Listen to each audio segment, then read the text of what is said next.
Hello दोस्तों, आपने कभी न कभी ज़रूर सोचा होगा कि भारत और श्रीलंका इतने करीब होने के बावजूद अब तक इनके बीच कोई ब्रिज क्यों नहीं बना। देखिए, यह है ओरेसुन ब्रिज जो स्वीडन और डेनमार्क को जोड़ता है। और भी कई ऐसे ब्रिज हैं जो अलग अलग कंट्रीज को जोड़ते हैं। तो फिर भारत और श्रीलंका के बीच अब तक कोई ब्रिज क्यों नहीं है? चलिए जानते हैं। यह है रामेश्वरम और यह है भारत का आखिरी स्थान जिसे धनुषकोडी कहते हैं। और यह है श्रीलंका का आखिरी स्थान जिसे तलाईमन्नार कहते हैं, जो मन्नार सिटी में स्थित है। धनुषकोडी और तलाईमन्नार के बीच का डिस्टेंस 28 किलोमीटर है और यहाँ इनके बीच आपको पत्थरों की एक चैन दिखाई देगी जिसे राम सेतु के नाम से भी जाना जाता है, जो कि 48 किलोमीटर लंबा है। अब आप सोच रहे होंगे कि जब तलाईमन्नार और धनुषकोडी की दूरी 28 किलोमीटर है तो राम सेतु 48 किलोमीटर का कैसे हो सकता है? दरअसल राम सेतु थोड़े कर्व शेप में है। इसरो का कहना है कि ये एक 103 आइसलैंड का समूह है, जबकि वेस्टर्न साइंटिस्ट इसे नेचुरल मानते हैं। उनका मानना है कि जब श्रीलंका भारत से अलग हुआ होगा, टेक्टोनिक प्लेट्स के चलते तब ये बना होगा। बट 2017 में दी साइंस चैनल ने एक वीडियो पोस्ट किया जिसमें यह बताया कि ये मानव निर्मित ही लगता है। Looks like a string of pearls between two islands. It looks to me like a rocky jetty, but this thing looks pretty big. जिस तरीके से स्टोन स्थित हैं ये नेचुरल नहीं लगते, जबकि जो सैंड बार है वे ज़रूर प्राकृतिक हो सकते हैं। पत्थरों की उम्र लगभग 7000 ईयर है, जबकि सैंड बार 4000 साल पुरानी है। अब आप सोच रहे होंगे कि ये सैंड बार क्या है। जब समुद्र में एक जगह मिट्टी जमा हो जाती है उसे ही सैंड बार कहते हैं। तो दोस्तों, अब सवाल उठता है कि क्या यहाँ ब्रिज बनाना पॉसिबल है? यहाँ की अधिकतर जगह की गहराई बहुत कम है, सिर्फ 1 मीटर लगभग 3 फीट ही है। जबकि दुनिया का सबसे बड़ा ब्रिज बांग्लादेश का पद्मा ब्रिज की पाइल्स 120 मीटर गहरी है। तो यहाँ ब्रिज बनाना पॉसिबल है। ब्रिज की कुल लंबाई 48 किलोमीटर हो सकती है अगर इसे रामेश्वरम तक बनाया जाए, और यह काफ़ी अच्छा रहेगा। हालांकि अगर ब्रिज केवल धनुषकोडी तक ही बनाया गया तो यह लगभग 25 किलोमीटर लंबा होगा। और यह ब्रिज पाल्क स्ट्रेट और मन्नार की खाड़ी के बीच एक बैरियर का भी काम करेगा, जो अभी तक राम सेतु करता था।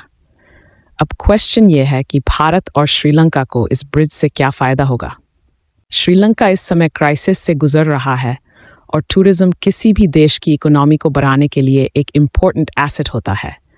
अगर टूरिस्ट आएंगे तो वे कंट्री में घूमेंगे फिरेंगे, जिससे ऑटो रिक्शा और टैक्सी ड्राइवरों को रोज़गार मिलेगा। वे होटलों में रुकेंगे, जिससे होटलों को भी काम मिलेगा। 2024 के जुलाई तक के अकॉर्डिंग श्रीलंका आने वाले टूरिस्ट में सबसे ज़्यादा भारतीय हैं।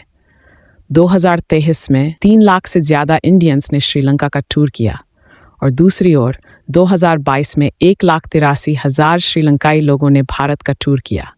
ये गिनती लॉकडाउन के बाद कम हो गई, जबकि 2019 में 3 लाख से ज़्यादा श्रीलंकाई लोगों ने भारत का टूर किया था।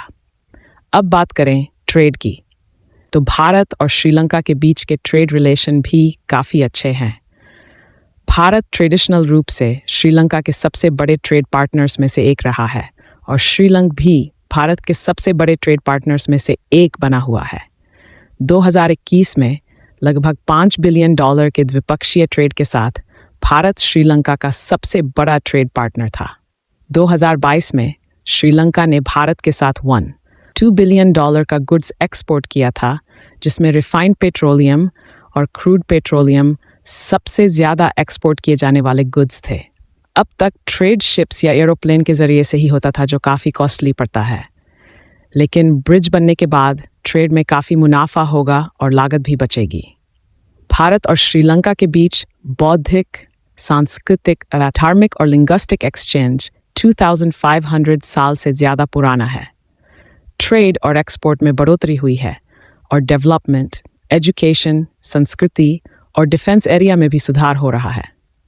1983 में जब श्रीलंका में सिविल वॉर चल रहा था, तब भारत ने लगभग 1 लाख पीस कीपिंग आर्मी भेजे थे, जिसमें लगभग 1200 भारतीय सैनिक शहीद हो गए थे।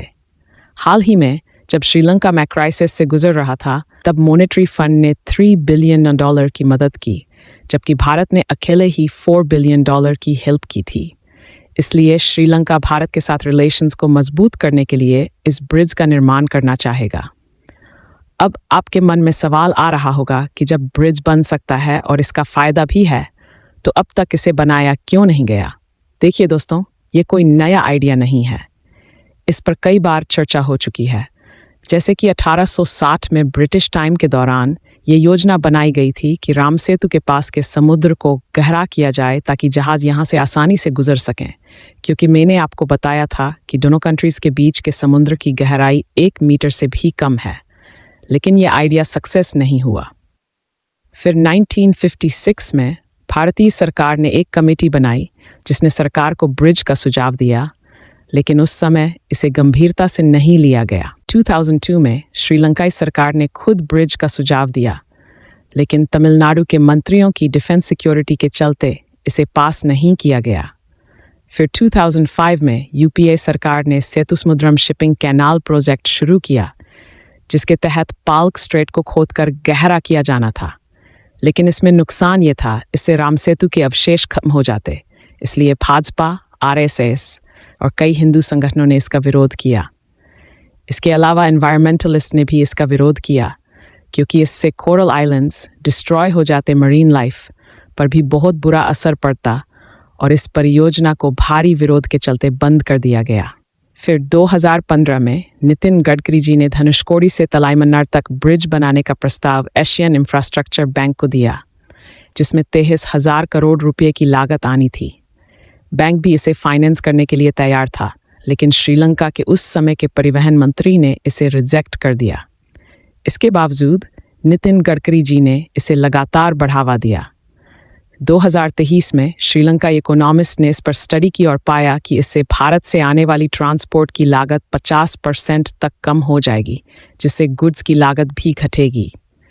2023 में जब श्रीलंका के राष्ट्रपति रनिल विक्रमसिंघे भारत के 2 डेज विजिट पर आए थे, तब दोनों देशों के बीच ये तय हुआ था कि वे इस पर एक परफेक्ट स्टडी करेंगे। जनवरी 2025 में भारत ने स्टडी को स्टार्ट भी कर लिया था और जुलाई 2024 तक यह स्टडी लास्ट स्टेज में था, ऐसा श्रीलंका के प्रेसिडेंट ने खुद कहा। हालांकि कुछ श्रीलंकाई लोगों को डर है कि ब्रिज बनने से भारत के नज़दीक इलाके जैसे तमिलनाडु और रामेश्वरम के लोग इलीगल तरीके से काम की तलाश में श्रीलंका आ जाएंगे। लेकिन अगर देखा जाए तो भारत की इकॉनमी श्रीलंका से कहीं ज़्यादा मजबूत है, तो भला कौन भारत छोड़कर श्रीलंका जाएगा, वो भी इलीगल तरीके से। तो दोस्तों, अगर आपको ये वीडियो पसंद आई हो तो लाइक, कमेंट, शेयर करें और चैनल को सब्सक्राइब करना न भूलें।